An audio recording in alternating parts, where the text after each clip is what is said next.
Nama saya Mahendra. Baiklah, di sini saya akan membahas pertemuan 9 sampai 15. Kekuasaan, kewenangan, tanggung jawab dan degradasi. Tujuannya: satu, mengetahui bahwa struktur organisasi yang dibentuk memiliki konsekuensi dalam proses pencapaian tujuan organisasi. Yang kedua, mengetahui 4 konsekuensi utama dari sebuah struktur organisasi, yaitu adanya kekuasaan, kewenangan, tanggung jawab dan pendegradasian. Yang ketiga, mengetahui hal-hal yang terkait dengan kekuasaan dan kewenangan. Yang keempat, mengetahui manfaat dan kendala dalam pendelegasian wewenang.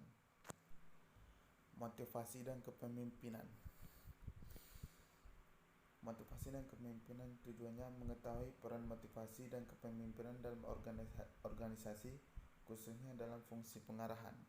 Yang kedua, mengetahui konsep-konsep yang terkait dengan teori motivasi dan kaitannya dengan perilaku tenaga kerja dan organisasi. Yang ketiga, mengetahui konsep-konsep mengenai kepemimpinan dan kaitannya dengan perilaku manajer dan bawahan dalam organisasi. Dan yang keempat, mengetahui isu-isu kontemporer seputar motivasi dan kepemimpinan dalam organisasi dan perusahaan. Pengertian motivasi.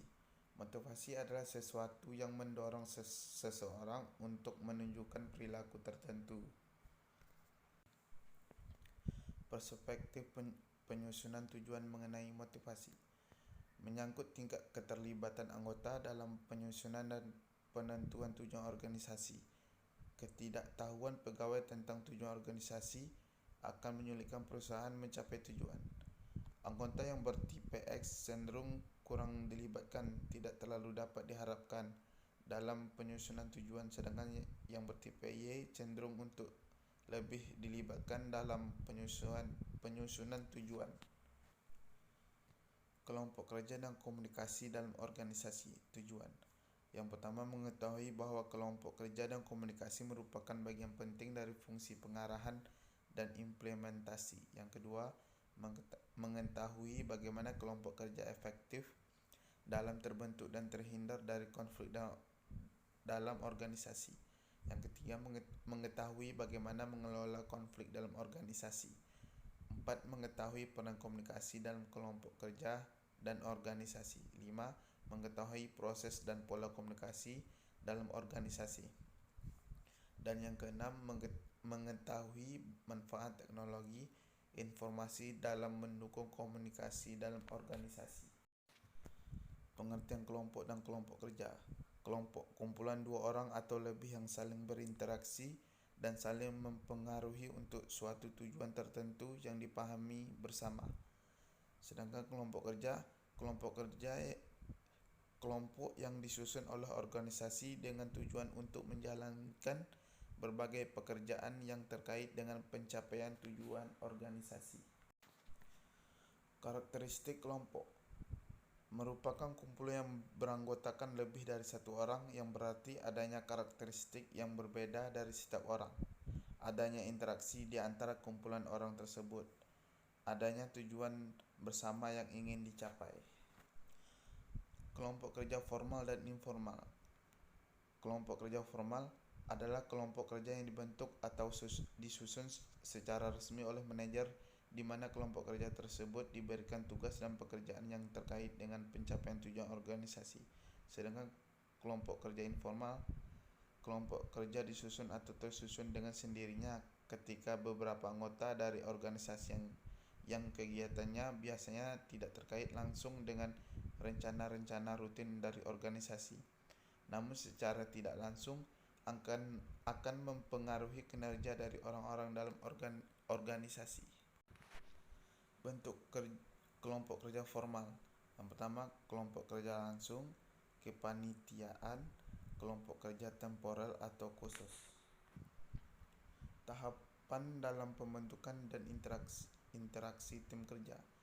Yang pertama, pembentukan, penguatan, penyesuaian, perwujudan, dan pencarian. Peran kepemimpinan dalam kelompok kerja.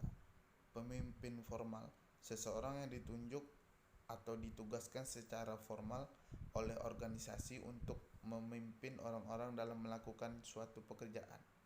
Sedangkan pemimpin formal seseorang yang secara alamiah dianggap mampu memainkan perannya sebagai pemimpin ketika kelompok kerja telah bekerja dan saling berinteraksi. Norma dan dalam kelompok kerja. Norma sesuatu yang diterima dan disepakati oleh kelompok sebagai aturan yang mengontrol perilaku dan tindakan mereka. Solidaritas dan integritas dalam kelompok kerja. Pengertian solidaritas dan integritas. Tingkat kekompakan dan rasa memiliki serta pandangan positif para anggota kelompok terdapat kelompok mereka sendiri.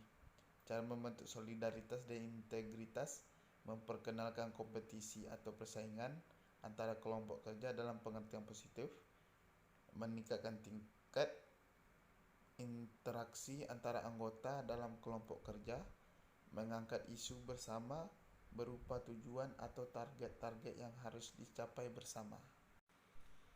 Manajemen konflik. Pengertian konflik adalah suatu situasi apabila salah satu atau dua belah pihak menunjukkan permusuhan dan menghalangi usaha masing-masing untuk mencapai tujuan. Konflik merupakan suatu bagian yang alamiah dari sebuah proses sosial dan terjadi di dalam semua organisasi. Penyebab konflik. A. Faktor manusia. Yang pertama ditimbulkan oleh atasan terutama karena gaya kepemimpinannya. Yang kedua, personel yang mempertahankan peraturan-peraturan secara kaku. Yang ketiga, timbul karena ciri-ciri kepribadian individual, antara lain sikap egoistis, temperamental, sikap fanatik, dan sikap otoriter.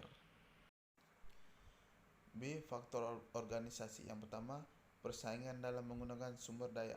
Apabila sumber daya baik berupa uang, material, atau sarana lainnya terbatas atau dibatasi, maka dapat timbul persaingan dalam penggunaannya. Ini merupakan potensi terjadi konflik antar unit atau departemen dalam suatu organisasi. Yang kedua, perbedaan tujuan atau antar unit organisasi. Tiap-tiap unit dalam organisasi mempunyai spesialisasi dalam fungsi, tugas, dan bidangnya.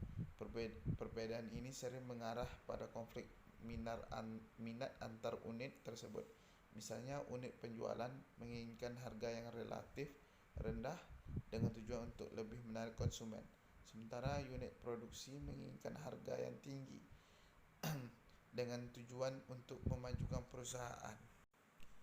Akibat konflik. Akibat negatif: menghambat komunikasi, mengganggu kohesi, mengganggu kerjasama atau teamwork, mengganggu proses produksi, bahkan dapat menurunkan produksi, menumbuhkan ketidakpuasan terhadap pekerjaan, individu atau personal mengalami tekanan atau stres, mengganggu konsentrasi, menimbulkan kecemasan, mangkir, menarik diri, frustasi, dan apatisme.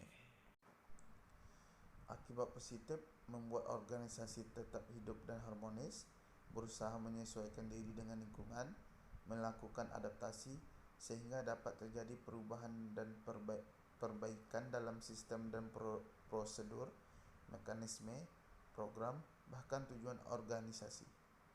Memunculkan keputusan-keputusan yang bersifat inovatif, memunculkan persepsi yang lebih kritis terhadap perbedaan pendapat.